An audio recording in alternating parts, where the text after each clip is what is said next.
오늘 그 세례 간증을 하신 우리 염선미 집사도 다 예쁘고 모든 걸 갖추었는데 사랑하는 남편이 결혼하자마자 이렇게 술을 먹고 그렇게 무자비하게 이제 구타를 하게 되면 이거 얼마나 두려운 일입니까? 우리가 살 수가 없습니다.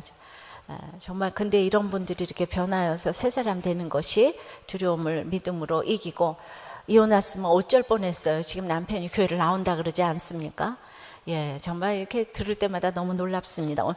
어제 홈페이지에 오빠가 어렸을 때부터 이렇게 성년이 되도록 자주 구타를 했답니다. 별 이유도 없는데 설거지 깨끗이 안 했다고, 또 그리고 이제 싫은 내색을 좀 했다고 폭발적인 구타를 하면서 닥치는 대로 때리고 발로 차고 무릎을 꿇리면서 짓밟다가 자기 화에 기절을 할 정도로 때렸답니다. 부모도 못 말리는 그것으로 화를 내면 얼굴과 이제 목과 온몸과 눈동자까지 빨갛게 변해가지고 이제 자기가 막 정말 이렇게 정말 자기가 기절할 정도로 구타를 하면서 인격을 손상시키는 이 하대의 말들은 너무 깊은 우울증과 자존감의 원인이 되었다는 거예요. 그러니까 지금도 조금만 소리만 나면 그냥 너무 놀랍고 가슴이 두근두근 거린다는데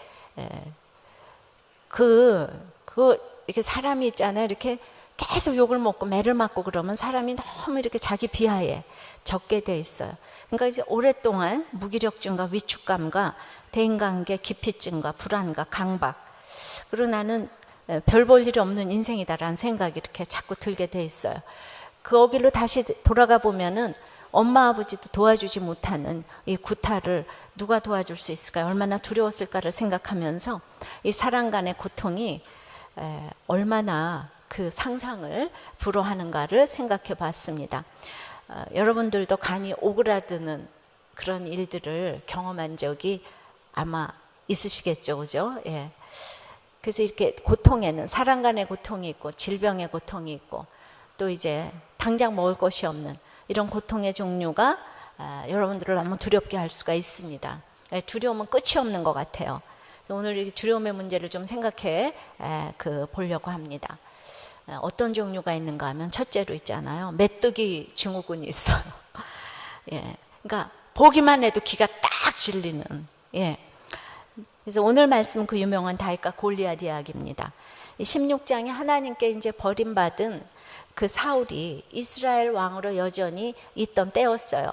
그들은 세상 왕을 이제 구하면은 외적의 침입에서 당장 벗어나서 잘 먹고 잘 살 줄 알았지만은, 그러니까 예를 들어서 내가 돈을 좋아하니까 돈 많은 사람하고 결혼을 했는데 돈은커녕 바람피고 폭력에 시달리니까 그거하고 지금 이제 비슷한 얘기예요.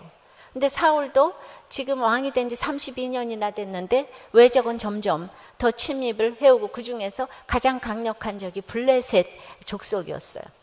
근데 블레셋 족속을 딱 2번 이겼는데 언제 이겼는가 하니 사무엘 선지자가 미스박 그 대각성 운동 때 그때 한번 이겼고 자기 아들 요나단이 솔선수범에서 나갔을 때 오직 2번을 믿음으로 이겼는데, 그러니까 2번이나 지금 대패를 했는데 사울은 자기가 이겼다고 지금 착각을 하고요.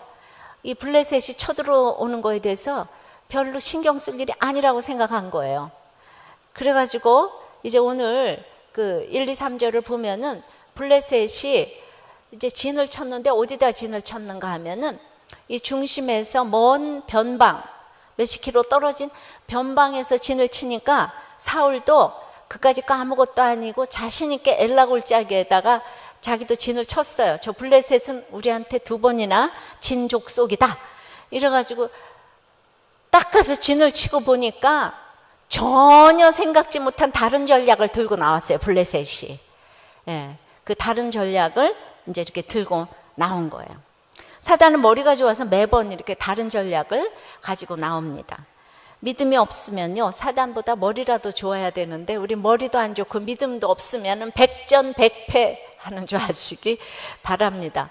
그러나 이 땅에서 사단보다 머리가 더 좋은 사람은 없습니다. 예. 그래서 오직 믿음으로 이겨야만, 믿음으로 싸웠을 때만 이기는데 그 믿음 생각을 여러분들이 못하는 것 같아요. 오직 믿음이 이기는데 그래서 이제 무슨 전략을 들고 나왔는가 하면 이 골리앗 전략을 들고 나왔는데, 이제 4절에 보면 골리앗을 좀 살펴보겠어요. 4절에 블레셋 사람이 들의 진영에서 싸움을 도두는 자가 왔는데 그의 이름은 골리앗이요 가드 사람이라. 그의 키는 6규빗 1뼘이요.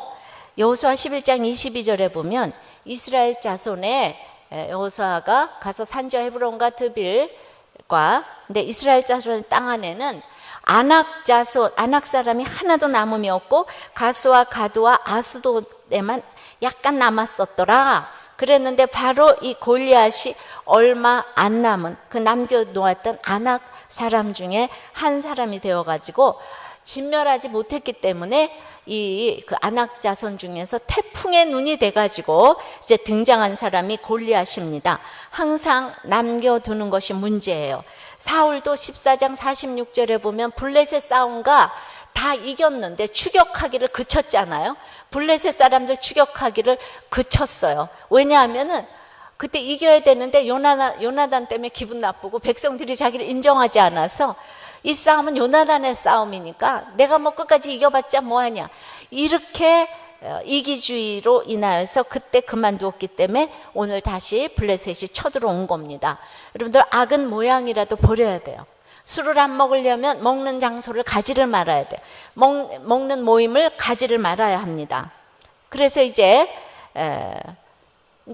그 남겨둔 아낙 자손 중에서 골리앗이 이제 나왔는데, 이 사람의 키가 6규빗 1뼘이라고 그랬으니까 한 3m 정도 되는 거예요. 3m 좀 더 되는 거예요. 그러니까 아무리 농구 선수가 커도 지금 2m 뭐 거기까진 갔어도, 그러니까 보기만 해도 우람한데, 지금 이제 5, 6, 7절을 보면은 온몸을 이제 갑옷으로 칭칭 감고 있고, 그 갑옷의 무게만 해도 5,000세겔이면은 한 7, 80kg, 사랑가마니는 훨씬 넘는 것을 이렇게 입고 있으니까 힘이 장사예요. 힘이 장사고, 머리에는 노투구를 썼고, 그리고 이제 다리에는 놋 견갑을 쳤으며 어깨 사이에는 놋 단창을 메었는데, 그의 앞에는 또 이제 방패를 들어주는 이제 방패마귀가 또 이제 있는 거예요. 자, 이런 이제 번쩍번쩍한 옷을 입은 자가 내 앞에 딱 서 있어요. 여러분들 어떻겠습니까? 그런 사람이 내 앞에 딱 서 있으면, 거인인데다 힘도 세고 무기도 완벽하고 그리고 사람 방패까지 딱 있는데 그냥 외모 치장으로도 압도를 하는데, 8절에서부터 10절까지를 보면 또 그냥 얼마나 이스라엘 군대를 향하여서 조롱을 하고 욕을 해대는데, 그 랍사게가 이스라엘 백성 그 히스기야 때 막 조롱하고 욕하는 것처럼 그렇게 이제 욕을 하는 거예요. 근데 우리가 지난 이제 역대하에 볼 때 히스기야가 유월절을 지킨 후에 너무나 주님의 뜻대로 잘 살았는데도 불구하고 이 모든 충성된 일 후에 아수르가 쳐들어왔다 그랬잖아요, 사네립이. 근데 히스기야가 너무 충성된 일 후에 쳐들어왔으니까 이건 이기는 전쟁인 거예요, 믿음으로. 근데 사울은 악령이 들어가고 하나님께서 버린 왕이니까 이 전쟁은 100% 지는 전쟁 아니겠어요? 지금 악령이 들어서 하나님을 버렸다는데. 근데 결론적으로 물론 하나님이 종보다는 백성을 사랑하시니까 이제 은혜로 이기게 해주셨지만은, 어쨌든 사단의 군대 같은 이 골리앗의 모습은 이제 너무 무서운 거예요. 그러니까 이 그 8절부터 10절 보면은 싸움을 도두는 자인 거예요. 가만히 있어도 어디 집집마다 이렇게 싸움하면 네가 나가서 싸워, 그런 사람이 있죠. 집집마다 뭐 어떤 집은 외숙모고 어떤 집은 고모고 어떤 집은 큰동서고, 누가 이렇게 싸움만 하면 네가 나가서 싸워하는 이 싸움을 도두는 자가 있는 거예요. 이 사람의 특징은 뭔가 하면은 쭉 이제 읽어보면은 막 자존심을 계속 짓밟고 뭉개고 건드리고 그리고 욕을 해대니까, 이제 이게 너무 욕을 이제 먹어대면요, 우리가 이제 나는 생명이잖아요. 생명이니까 이렇게 서 있어요. 그리고 이제 생명의 유전자가 지금 있잖아요. 이게 너무 욕을 먹어대면 왜 딱 기가 막히다 그러잖아요. 기가 딱 막히게 되면은 전부 다 소화가 안 되는 거예요. 기가 막히니까. 소화가 안 되면 면역력이 딱 떨어져요.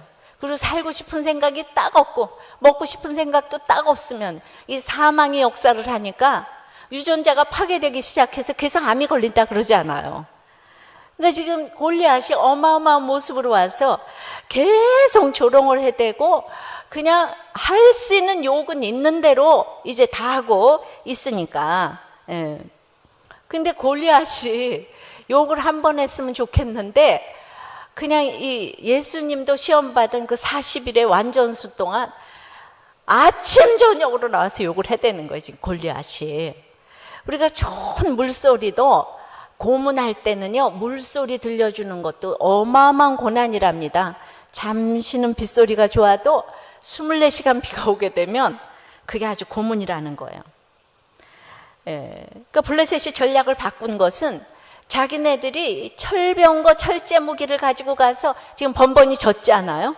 졌어요. 힘으로 해서 안 되는 거예요. 지금 이스라엘은 뭔가 있어요. 그래가 전략을 바꾸어 가지고 1대1로 붙자고 하면서 보기만 해도 무서운 골리앗이 딱 등장을 했는데, 이 이제 세상적이잖아요. 이 사울이 용모와 신장이라 그러면 이스라엘에 사울을 따라갈 자가 없는데, 그 용모와 신장을 사울을 능가하는 정도가 아니고 그냥 따라가지 못할 사람이 있으니까 거인 앞에 자기가 메뚜기 같은 거예요. 예. 그냥 너무나 이제 기가 질린 거, 위축감이 딱 드는 거예요. 자기가 자랑하던 것이 너무 초라하게 이렇게 느껴지니까, 자기가 초라하게 느껴지는데 백성들에게 그게 전염이 안 되겠습니까? 지도자가 초라하게 느끼고 있는데, 예. 그러니까 제가 초라하게 느끼면 여러분들도 다 우리 교회를 초라하게 느낄 건데, 예. 저 전혀 그렇지 않는 거를 아시죠? 예. 그러니까 여러분들도 저같이 이렇게 당당할 줄 믿습니다. 그래서 이 사울과 백성들에게 메뚜기 증후군이 생겼어요. 근데 세상은 골리앗처럼 이렇게 모든 것을 갖추고 있고 학벌로 뭐 재력으로 권세로 그냥 자기 자랑을 해대는 거예요. 내가 얼마나 고생했고 얼마나 수고해서 이걸 얻게 됐는 줄 알아? 이러면서 그래서 내가 부자가 된 거야. 예. 그래서 내가 이제 이 법복을 입은 거고 이 의사 가운을 입은 거고 그래가지고 이 방패까지 들어주는 사람이 있다. 이거를 계속 나로다 하고 이제 자랑을 하면서, 그래 너가 잘났는데 네가 나를 죽여봐 이러잖아요. 지금 조롱을 해. 네가 나를 죽여봐. 나보다 오지. 돈 더 잘 벌어봐. 벌어놓고 얘기를 해. 돈을 갖다 놓고 얘기를 해. 이러는 거예요. 그러면은 내가 네 종 될게 이러는 거야. 내가 네 종 된다니까. 갖다 놓고 얘기를 하라니까.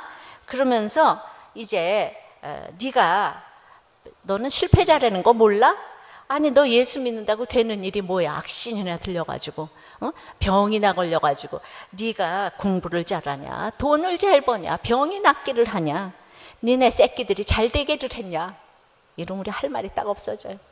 살기가 딱 싫어져. 사망이 역사를 합니다. 예, 그렇죠? 그래서 이제 실제적으로 적용을 제품 해보면은 그냥 골리앗 같은 상사가 그냥 회사 가면 아침 저녁으로 욕을 해대는 거야. 그것도 하루 이틀 듣지. 그냥 40일을 지금 회사만 가면 욕을 하는 거예요. 그것도 그냥 상사가 한 사람이었으면 좋겠는데 얼마나 층층차야 상사가 많은지 정말 우리는 사표를 다 가지고 댕기는 거예요. 그렇죠? 예. 그 다음에 이제 결혼을 했더니 상사가 여자들에겐 또 시댁이잖아요. 시댁은 어쩌면 그렇게 다 틀렸다 그러는지. 다 틀렸대. 아주 그래서 보기만 해도 듣기만 해도 아주 그냥 시금치 소리만 들어도 기가 이제 질리는 게 있을 수가 있는 거예요. 시자 들어가는 거에서 오죽하면 씨월드라고 얘기를 하겠습니까? 그래가지고 이제 교회로 왔어요. 그래가지고 이제 너무나 이제 이 위축감이 들어가지고 이제 병원 처방까지 받았어요. 병원에 가서 이제 다 처방받고 약간 이제 기분이 좋아가지고 집에 왔는데 약간 기분이 좋았다가 저녁에 따르릉 나다 이러면은 말이죠. 그냥 기분 좋은 게 다 어디로 가는지 메뚜기 증후군이 또 나와서 가슴이 덜렁덜렁거리고 떨리고 이게 이제 안 되는 거예요. 해결 인간의 힘으로 안 되는 거예요. 근데 고부 갈등만 있는 게 아니고 요새는 장서 갈등도 있어가지고 장모는 사위 보고 날쌔 이러고 전화를 하면 나다보다는 약간 높였네. 날쌔 하면은 그래. 요새는 또 새가족 시대가 돼가지고 요새는 얼마나 이 처가댁의 그 또 이 세력이 그냥 하늘을 찌르는지 모릅니다. 근데 이제 대부분은 이제 세상적으로 이렇게 비교를 하게 되니까 뭐가 꿀리는 집이 그렇게 피해의식이 있어요. 그래가지고 위축감과 두려움과 부러움이 모두 혼합된 막 이상한 감정을 계속 겪으면서 아유, 돈이 좋긴 좋네, 권세가 좋긴 좋네. 우리 아버지도 돈 많았으면은 그냥 이거 길을 꽉 눌러줄 건데 이 생각하는 거예요. 내가 권세가 많았으면은 그냥 우리 남편을 꽉 눌러줄 건데 네가 해온 게 뭐 있냐, 그걸 혼수라고 해왔냐, 이러고 다 이제 난리들을 친다는 거 아니에요. 이럴 때가 참 많이 있어요, 우리가. 그런데 사울이 자기 아들은 죽이려고 했는데 골리앗 앞에서는 한마디를 못하고 있는 거예요. 예, 이 사람이 아주 강자 앞에서는 얼마나 약한지 몰라요, 이 사울이. 그래가지고 사울 닮아가지고 온 백성들이 다 똑같이 골리앗을 보고 다 벙어리가 됐어요. 아무 말도 못해요. 그랬죠. 우리가 악어비늘 밑에 기생하는 이 물고기처럼 무서워서 덜덜덜덜 이제 떨고.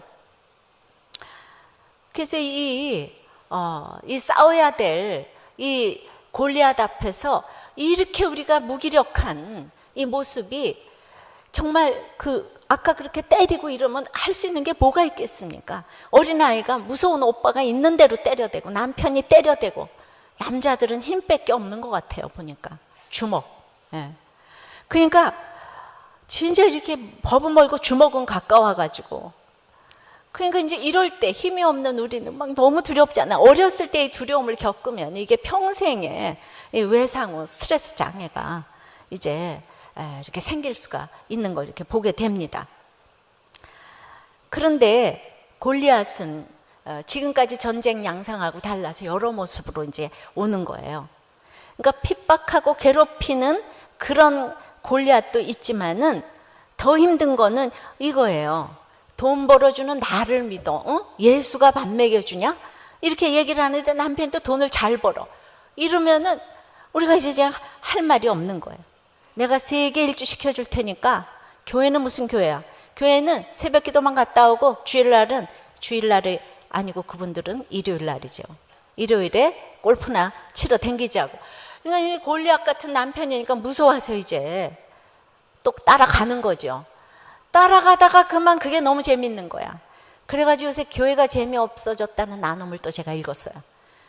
그리고 댕기다 보니까 교회가 딱 재미가 없어지고 찌질한 얘기도 이제 듣기도 싫고 그런 걸 또 솔직하게 나눴더라고요. 그러니까 전략이 이렇게 바뀌었어요. 그러니까 내가 겪어보지 사실 않아서 이 부분은 좀 그러긴 해요. 그런데 이 골리앗의 전략은요, 굉장히 소프트하고 나이스하게 또 올 수가 있는 거예요. 그러니까 그냥 당신 제일 예쁘다 만날 때마다 그냥 말해주고 사랑한다고 만날 때마다 말해주면은요 안 넘어가는 또 여자가 없다는 거예요. 예. 그러니까 우리가 무서운 것도 두려운 것이지만 이 나이스한 것도 얼마나 더 두려운 건지 몰라. 이 골리앗이 이 블레셋 모든 장수들보다 더 두려운 거예요. 여러분들 생각을 해보세요. 이렇게 40일 동안 그냥 있는 대로 그냥 앉으나 서나 욕을 하는 것도 무섭지만 40일 동안 있는 대로 와서 너 사랑한다, 너 이쁘다 그러면 안 넘어갈 사람이 누가 있겠어요. 근데 그게 정상적인 관계였으면 또 모르겠는데 정상적인 관계도 그렇게 해서 한 결혼은 실패가 참 또 많더라고요.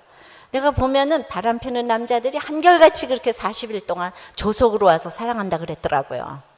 다 그러더라고요. 근데 그걸 딱 결혼하면은 잡아놓은 고기한테는 말을 안 해요. 그 딴 여자한테 가서 또 말해요. 딱 그렇더라고. 난 아주 전문가가 됐어요. 이 분야에.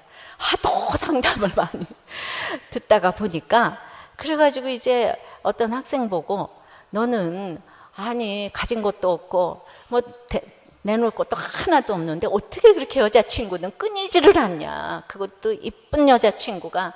그랬더니 엄마가 하는 말씀이 걔가 하나 잘하는 거 있는데 여자만 보면 날마다 이쁘다 사랑한다 이 얘기를 끊임없이 한다는 거예요.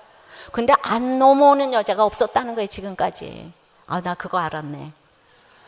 이번 주에 설교하라고. 그러니까 그러니까 여자친구가 없는 분들은 이 방법을 한번 써보기를 제가 이렇게 권합니다. 어떻게 그것도 안 해가지고 여자친구가 없습니까? 예. 어쨌든 메뚜기 증후군은 참 이제 두려운 일이에요. 그러니까 이제 골리앗을 보고 숨이 안 쉬어지고 간이 오그라들고 너무 기가 막혀서 이제 싸울 수도 없어요. 그러니까 너무 재버리고 뭐 이러고 그러면은 이제 나한테 와서 핍박하는 것보다 더 완전히 이렇게 오그라드는 거 있죠. 모든 걸 다 가졌어. 학벌도 가졌고 뭐 그러면 숨이 딱 안 쉬어지는 게 있어요. 예. 근데 그런 사람이 한번 손짓하면은 그냥 다 황송해서 노예가 금세 되는 거죠. 막 미워하다가 나는 이제 쳐다도 못 보는 이제 감이니까 막 미워하다가 나한테 한번 손짓하면 다 넘어가서 노예가 되는 거예요. 이것이 다 메뚜기 증후군입니다. 우리는 그렇게 쉽게 죄의 종이 될 준비를 하고 있어요. 그래서 이 골리앗의 전략은 아주 블레셋이 잘 짠 거예요. 생각을 해보세요. 막 무섭게 하고 이런 거는 무시하면 되지만 우리한테 막 잘해주고 이러면은 그거 안 넘어갈 자가 없죠. 골리앗의 전략은 바로 이거예요. 근데 수많은 남자들이 결혼하고 나서 골리앗처럼 가서 다른 여자들을 다 공략했기 때문에 이러고 이 자리에 앉아 있는 거 아니겠어요? 근데 다 그런다니까. 그래도 우리는 삼수갑산을 가도 한번 들어보고 죽자 이러죠. 내가 그래도 그 소리 한번 들어보고 죽겠다 그냥. 그러고 내가 생각을 해보니까 나는 그냥 결혼 전에도 들은 일이 없고 결혼 후에도 들은 일이 없어요. 그래서 이제 저도 한번 경험을 좀 해볼까. 넘어가나 안 넘어가나. 그러기에는 너무 늙었어. 예, 좀 그래요. 그런데 이제 한 분야의 전문가가 되니까 이제 다른 것도 이렇게 여러분들을 통해서 제가 너무나 간접 경험을 이렇게 많이 했습니다. 어제 말씀 역대하 36장에서 마지막에 이스라엘의 구원을 위해서 그 굉장히 폭력을 행하는 느부갓네살 바벨론 왕도 허락하셨지만 나중에 포로 해방을 하는 고레스 왕도 우리에게 허락하여 주셨어요. 주인공은 이스라엘인 거예요. 그런데 그 바벨론은 나한테 폭력을 행하고 막 그냥 그러니까 나쁜 왕이고 고레스는 그냥 우리 해방시켜 줬으니까 너무 좋은 왕이고 그게 아니고 둘 다 그냥 우리의 구원을 위해서 좋은 역할 나쁜 역할을 주셨어요. 왜냐하면 다 예수 안 믿어요. 바벨론 왕도 안 믿고 고레스 메대 바사 왕도 안 믿어요. 그러니까 그 중요한 거는 부지런히 그 환경 가운데서 선지자를 보내주셔서 그 말씀을 응하게 하려고 하는 게 그것이 하나님의 이제 목적인 거예요. 그래서 우리의 구원을 위해서 주어지는 그 역할들이 있어요. 그 바벨론 역할도 있고 고레스 역할도 있고 느부갓네살 역할도 있고 그러니까 뭐 악한 친정아버지 역할도 있고 너무나 좋은 그 또 시아버지 역할도 있고 그렇지만 예수 안 믿으면 다 기대하지 말라는 거예요. 똑같다는 거예요. 우리 구원을 위해서 하나님 환경을 바꿔가면서 말씀이 응하기 위해서 이런 환경도 줬다 저런 환경도 줬다. 그래서 거기서 구원이 목적이 돼야 되겠는데 우리는 구원은 보지 아니하고 날마다 나의 구원을 위해서 하나님께서 나에게 묶어준 이런 구원의 역할들을 그냥 맨날 좋아하고 싫어하고 미워하고 두려워하고 부러워하고 이러다가 인생을 다 보내는 거예요. 여러분들 예수 안 믿으면 기대할 것이 하나도 없답니다. 아셨습니까? 기대할 것이 하나도 없어요. 그런데도 우리는 그냥 이 환경이 바뀌어질 때마다 그냥 놀라서 두렵고 부럽고 주눅부터 드는 거 이것이 메뚜기 증후군이에요. 여러분들 적용해 보세요. 난 정말 누구를 보고 이렇게 위축이 되는가? 누구를 어떤 사건에서 이렇게 자신감이 바닥이 되는가? 그러니까 보기만 해도 너무 두려워서 숨을 못 쉬는 사람이 있는가? 보기만 해도 좋아가지고 숨이 안 쉬어지는 사람이 있는가? 이것이 모두 골리앗 작전입니다. 똑같은 거예요. 싫어하는 거나 좋아하는 거나 너무 좋은 거, 너무 싫은 거 이게 모두 메뚜기 증후군에 속해요. 숨이 안 쉬어지니까. 남자들은 지금 어떤 여자를 보고 지금 숨이 안 쉬어져가지고 지금 그렇게 너무 좋아가지고 그런 사람을 마음에 품고 있다 그러면은 이제 오늘 좀 내려놓으시기를 바래요. 그럼 속으로 그게 내려놔집니까? 이렇게 이제 또 그러겠죠. 그래서 오늘 우리가 기도하러 왔잖아요. 내려놓게 해달라고. 여러분들을 막 정죄하고 싶은 마음은 없어요. 예, 왜냐하면 그냥 인생에 가다가 이 환경도 주시고 저 환경도 주시는데 여기에서 부지런히 보내시는 이 선지자 말씀을 듣고 말씀이 응하는 인생이 돼서 우리는 아이고 어른이고 대표기도 하시는 분들부터 다 나와서 간증을 하시는 거. 누구 하나 간증이 없는 분들이 없어요. 여러분들도 그 지금 사건에서 간증이 되시길 바랍니다. 자, 두 번째는 이 메뚜기 증후군에서 믿음의 한 사람이 두려움을 물리치는 것을 보게 됩니다. 그 믿음의 한 사람이 중요한 거예요. 하나님은 이제 악령이들은 사울 때문에 목자 없는 이스라엘을 긍휼히 여기시고 종보다는 항상 이스라엘 백성을 사랑하시기 때문에 그 목매이는 사랑으로 또 이끌고 가시는 거예요. 그래가지고 사울은 너무 떨고 있지만은 성령으로 준비시켜진 다윗이 등장하는 것입니다. 이제 다윗이 등장을 합니다. 골리앗도 8절에 너희는 한 사람을 택하여 보내라. 내가 그 사람하고 싸워서 내가 그 사람이 이기면 내가 네 종이 될게. 근데 집집마다 이 한 사람이 없어요. 사울과 백성들은 세상을 좋아하기 때문에 이 백성을 구원할 그 한 사람이 아무도 없어요. 이스라엘 모든 백성 중에서 구원할 한 사람이 없는 거예요. 그 한 사람이 없어서 망하는 거예요. 그 한 사람이 없어서. 그러니까 우리 아까 세례받은 집사님이 그리고 아파서 있는데 구원할 한 사람 작은 언니 때문에 여기 와서 세례를 받게 됐잖아요. 그러니까 보통 우리는 야 그런 남편하고 왜 사냐 술 먹 이러는데 이때가 구원의 때다. 이때가 구원의 때. 우리가 다 그렇게 부르짖잖아요. 그러니까 여러분들은 목장에 새 가족이 오시면 다 긴장을 해가지고 돌아가면서 간증을 하셔야 돼요. 예, 그 한 사람이 제일 중요한 거예요. 그래서 자꾸 간증을 하다가 보면은 기차간에서도 간증을 할 수가 있고 병원에서도 간증을 할 수가 있고 이 한 사람이 없어서 망하는 거예요. 오늘도 주보에 보면 세례 간증이 나왔는데 어떻게 전도하셨는 줄 알아요? 병원에서 입원하고 있다가 그냥 옆에 사람이 우리들 교회 교인이라서 저절로 전도가 돼서 왔다고 그래요. 그리고 세례 간증에 와서 목자 모임까지 들어갔다가 나누는 거 보고 기절해서 또 세례받았다는 거예요. 교회 왔다는 거예요. 그러니까 우리의 모든 생활이 다 전도의 장인 줄 아시죠? 근데 여러분들이 실력이 있어서 어떤 것도 놓치지 않고 그냥 삶으로 여러분들이 이렇게 전도가 되는 우리들 교회인 줄을 믿습니다. 예. 그래가지고 이제 이 등장시킨 이제 다윗은 어떤 사람인가 하면 12절부터 보면은 40일 동안 갖은 욕을 다 먹고 있잖아요. 예, 진짜 갖은 욕을 다 먹고 마음이 상할 대로 상한 후에 준비된 사람이에요. 그러니까 이게 지금 다윗이 현재 있잖아요. 기름 부음을 받고 있어요. 그런데 욕을 할 때는 이스라엘이 얼마나 그 다윗이 대단한 사람인지를 모르는 거죠. 그죠? 우리 남편이 내가 이런 사람인 줄 알았으면 욕을 했겠어요, 그 당시에? 예, 지금 이렇게 큰 교회 목사가 됐는 줄 알았으면 그때부터 목사님 이러고 불렀을 건데 정말 천국에서라도 나는 정말 뛰어내려올 것 같아요. 어떻게 저 걸레질하던 저 인간이 지금 목사가 됐나 이렇게 생각해서 진짜 여러분들 옆에 있는 사람 핍박하지 마세요. 앞으로 나같이 될 거니까. 예, 진짜 핍박을 하면 할수록 더 크게 나같이 될 줄 믿습니다.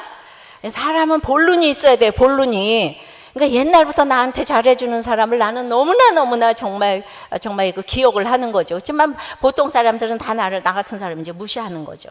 그러니까 40일 동안 욕을 먹은 후에 지칠 대로 지쳐서 아무도 구원자가 없어요. 이때 나타나야 되는 거예요, 다윗은. 그러니까 그러니까 이제 여기에 나타난 다윗은 그러니까 아버지도 가족도 아무도 인정해주지 않는 사람이에요. 기름 부음을 받았어요. 그러니까 내가 기름 부음 내가 예수 믿었다. 너 예수 믿은 게 나하고 무슨 상관이야? 다 이렇게 얘기를 하는 거죠. 그런데 주인공은 사울 같은 사람이고 또 형들은 이 전쟁에 부름받아 나선 엘리트들이고, 예.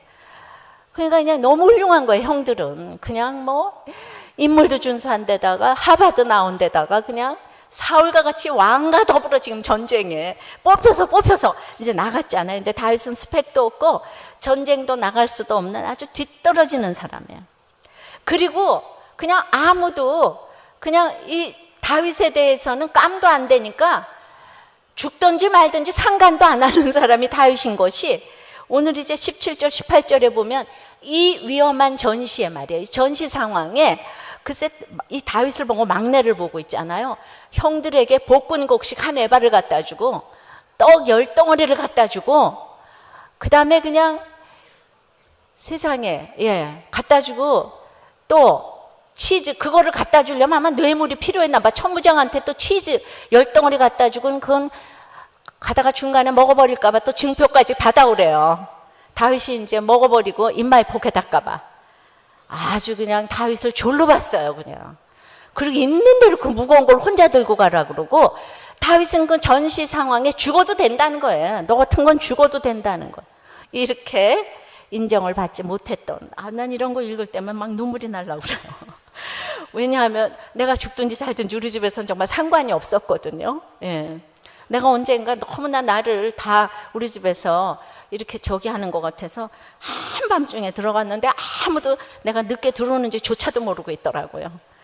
그렇게 왜냐하면은 그냥 많고 많은 딸 중에 원치 않는 아들도 아니 딸이 막내로 태어났으니까 다윗의 마음을 이해가 되는 거예요.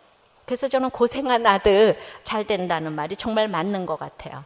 이게 다윗은 주인공이 될래야 될 수가 없는 사람이고 심부름이 나는 심부름꾼인 거예요.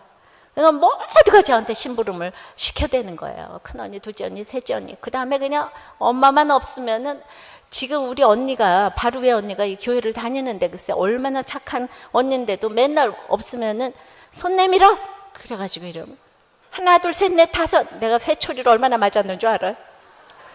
그게 나를 이렇게 때리고 막 회감을 느끼는 것 같아요. 그래가지고 이거 바꿔와 갖다 와 심부름 시키고 그랬다니까요. 내가 피아노 치는 손인데 생각도 안 날 거예요 아마. 근데 이제 원수를 갚아줬어요.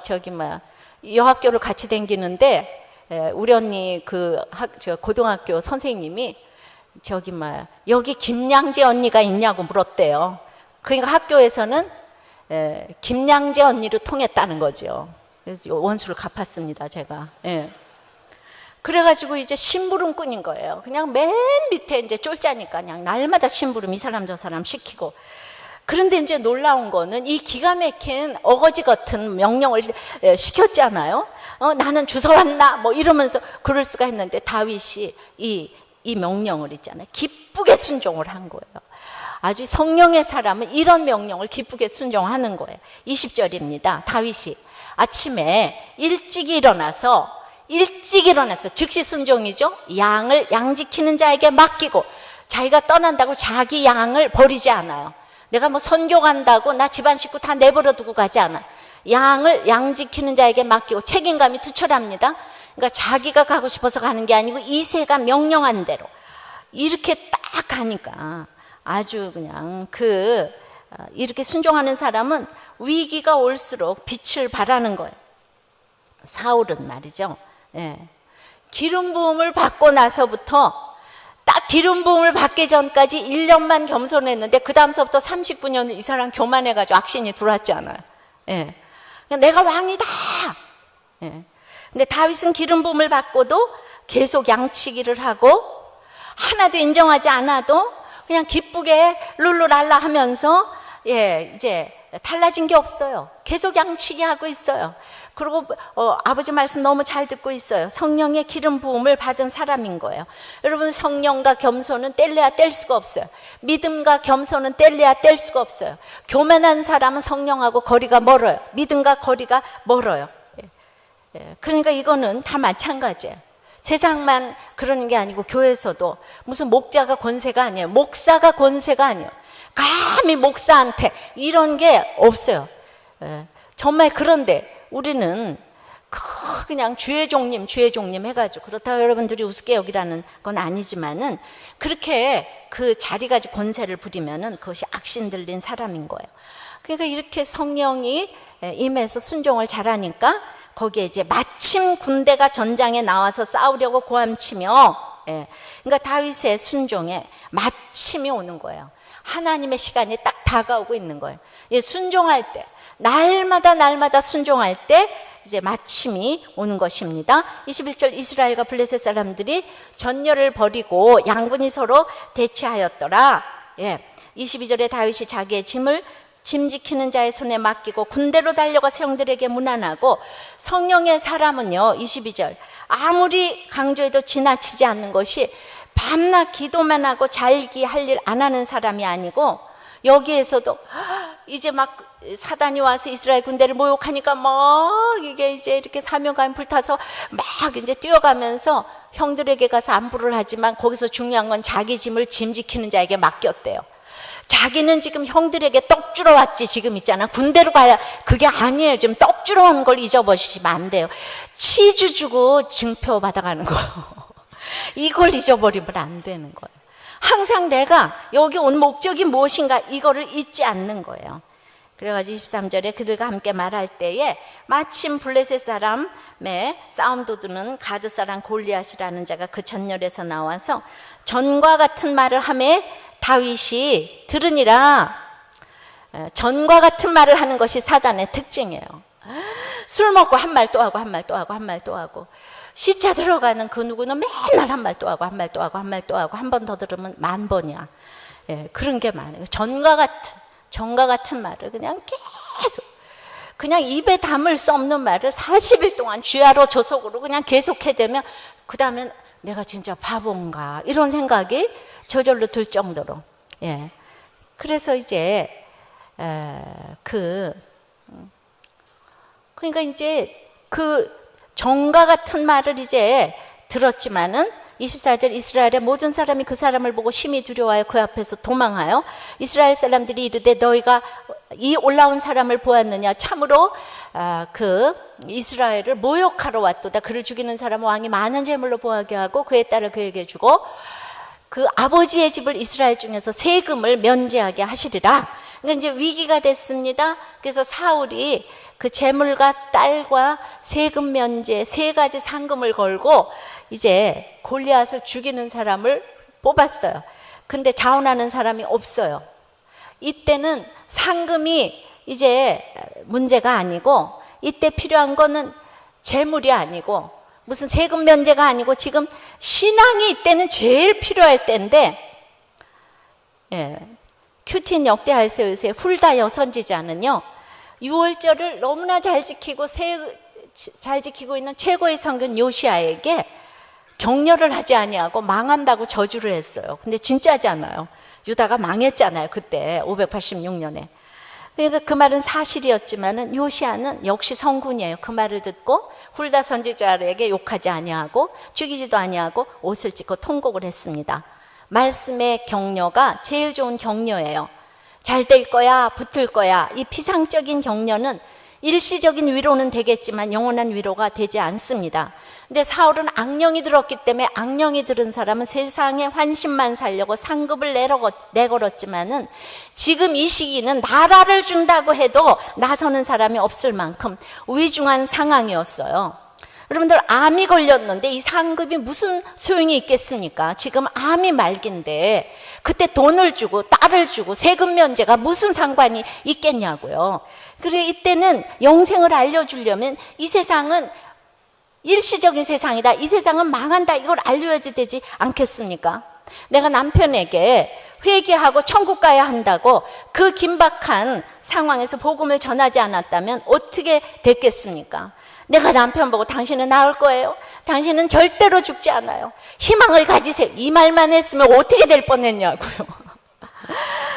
회개하고 천국을 가야 된다고, 당신 회개하고 천국 가야 된다고. 그래서 영생에 이 복을 받고 천국에 갔기 때문에 지금 제가 이렇게 기쁘게 사역을 하고 있는 거지. 그렇게 그 긴박한 3시간을 앞두고 생각할수록 기적입니다. 그러니까 무조건 격려가 좋은 것이 아니에요. 예. 너무 심각한 상황에서는 격려 정도 가지고는 이제 안 되는 상황이 있다는 것을 이제 알아야 됩니다. 근데 이거를 다윗만 알고 있는 거예요. 이 전체 이스라엘 백성 중에서 다윗만 이제 알고 있는 것이죠. 그러니까 이렇게 아무리 싸움 도두는 골리앗이 쳐들어와도 이런 다윗이 있으면 승리하는 것입니다. 어떤 사람이 승리하는가? 다윗처럼 생활 예배 잘 드리고 일상생활에서 자기 일 잘하는 사람이 제일 무서운 실력자인 거예요. 맨날 기도원에 가서 기도하고 아무것도 안 돌보고 이게 아니고, 이렇게 언제나 지혜롭게 그렇게 생활 예배, 여전한 방식의 생활 예배 잘 드리는 사람이 우리를 가장 실력 있게 합니다. 골리앗이 정과 같은 말을 하지만은 오늘 누가 듣는가가 중요한 거예요. 예수님의 조상 다윗이 이제 이거를 듣게 되니까 문제가 해결되잖아요. 예수님 사랑하는 한 사람 듣는 것이 너무 중요해요. 어저께까지 예수 안 믿었는데 오늘 내가 예수 믿었어요. 그러면 똑같이 조롱을 하는데, 전과 같이 늘 조롱하는데 이미 내가 환경에 지배를 받지 않아요. 똑같이 욕을 해도 이기는 줄 믿습니다. 근데 이스라엘 모든 백성은 그 환경에서 살아남지를 못해요. 근데 다윗 혼자 이 골리앗을 이길 수가 있어요. 남편이 그렇게 무서웠는데 내가 거듭나고 나니까 갑자기 무섭지가 않았어요. 내가 이혼 안 당하려고 사는 게 아니에요. 죽으면 죽으리라 이렇게 됐어요, 제가. 그러니까 아까 이렇게 술 먹고 때린다 그랬는데 이 사람이 변하니까 교회를 지금 따라오지 않아요? 그러니까 결국은 항상 나한테 문제가 있는 거예요. 내가 들을 기가 없어요. 우리 주님의 말을 상대방을 통해서, 골리앗을 통해서 들으시기를 바랍니다. 아무리 힘든 골리앗을 통해서도 거기서 주님의 말씀을 들을 수가 있어야 되는 줄을 믿습니다. 26절에 다윗이 곁에 서 있는 사람에게 말하여 이르되, 이 블레셋 사람을 죽여 이스라엘의 치욕을 제거하는 사람에게는 어떠한 대우를 하겠느냐? 이 할례받지 않은 블레셋 사람이 누구이기에 살아계시는 하나님의 군대를 모욕하겠느냐? 예. 그래가지고 이제 아무도 말 못하는데 이 할례 없는 블레셋 사람을 누구간데 정말 모욕하느냐? 그래서 결국 이 다윗 앞에 골리앗은 이제 무너졌어요. 이 세상 모든 전쟁은 믿음이 이기는 것이지 서로의 군사력이 아닌 줄을 믿습니다. 어떤 백성도, 어떤 골리앗도 골리앗 할례 없는 블레셋 사람이라는 것을 아시기를 바랍니다. 예. 그런데 이제 그래서 가려고 했는데 세 번째 또 두려움이 임했어요. 세 번째, 큰형 증후군이 또 있어요. 맏형 증후군. 28절부터 30절까지 큰형 엘리압이 다윗이 사람들에게 하는 말을 들은지라 그가 다윗에게 노를 바라 이르되, 네가 어찌하여 이리로 내려왔느냐? 들에 있는 양들은 누구에게 맡겼느냐? 나는 네 교만과 네 마음의 완악함을 아노니 네가 전쟁을 구경하러 왔도다. 예.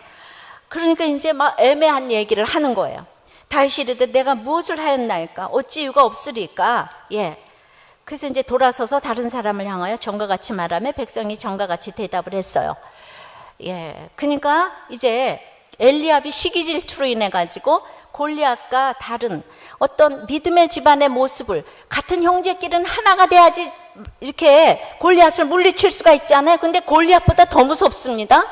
막 완악하고 교만하고 이 양치기 주제에 비하를 하면서 너 양 어쩌고 왔어?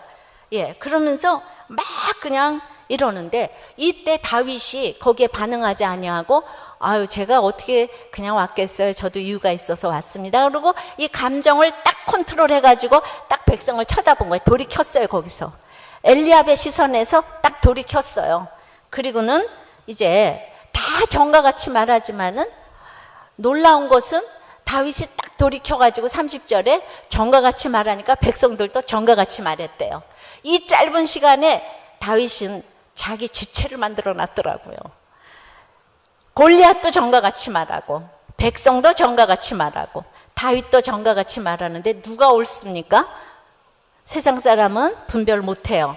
근데 다윗이 이거를 못 알아듣지만 우리는 이것을 알아듣게 하느라고 인세상을 이제 걸어가는 거죠. 우리는 쓸데없는 분쟁에 휘말리지 말아야 되고, 큰 전쟁을 위해서 이제 식구들과의 싸움에서 우리가 다 양보를 하고 시선을 돌려야 되는 줄 믿습니다. 주의 영이 임한 사람은 어린아이건 정말 그 누구건 간에 이제 하나님이 쓰시는 사람인 거예요. 그러니까 여기서 제일 어린 다윗이 이스라엘 전체에서 쓰임을 받지 않습니까? 전 이번 주간에는 또 기가 막힌, 지난번엔 중학교 1학년 아이 간증을 읽어드렸는데 오늘은 초등학교 3학년 아이 간증을 읽어드리려고 그래요. 여러분들 좀 들어보세요. 기가 막히죠, 그죠? 저희 고난은 부모님 이혼과 아빠에게 여자친구가 있는 것입니다.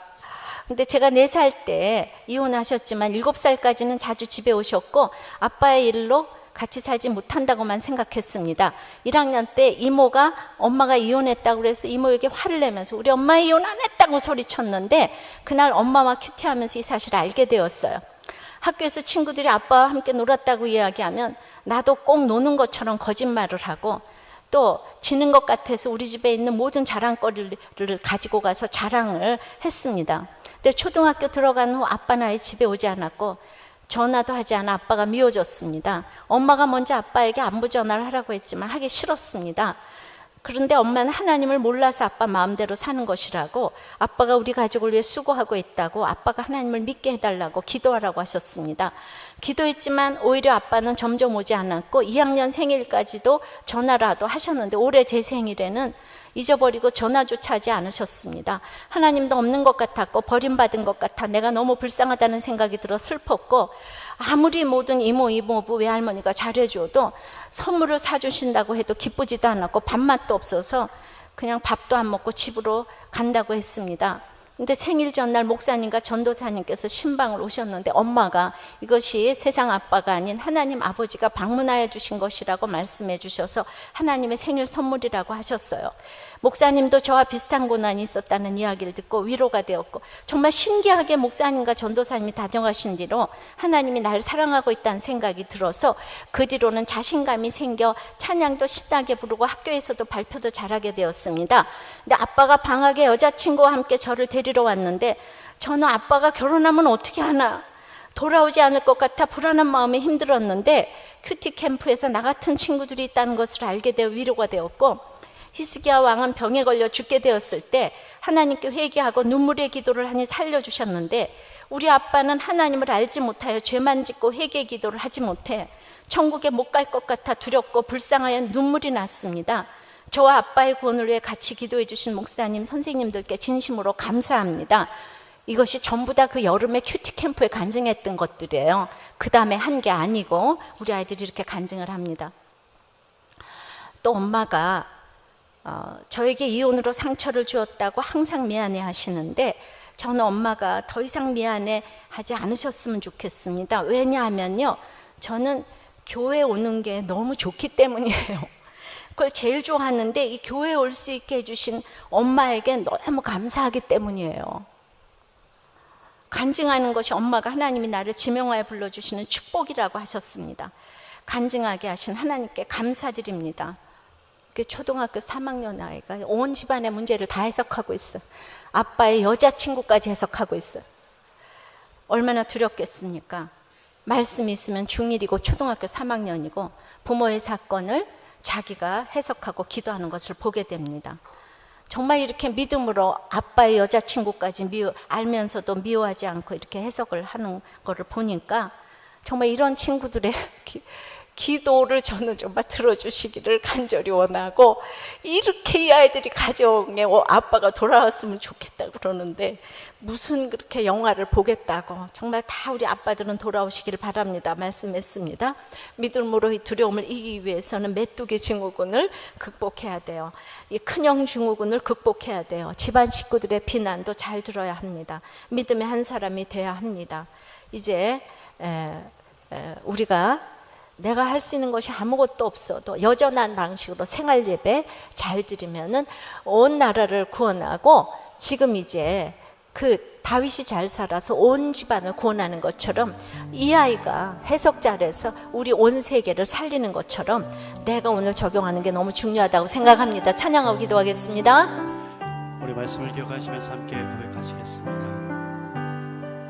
보라 너희는 두려워 말고, 보라 너희는 인도한 나를, 보라 너희는 지치지 말고, 보라 너희를 구원한 나를, 너희를 치던 적은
또 집안 식구들 가운데 우리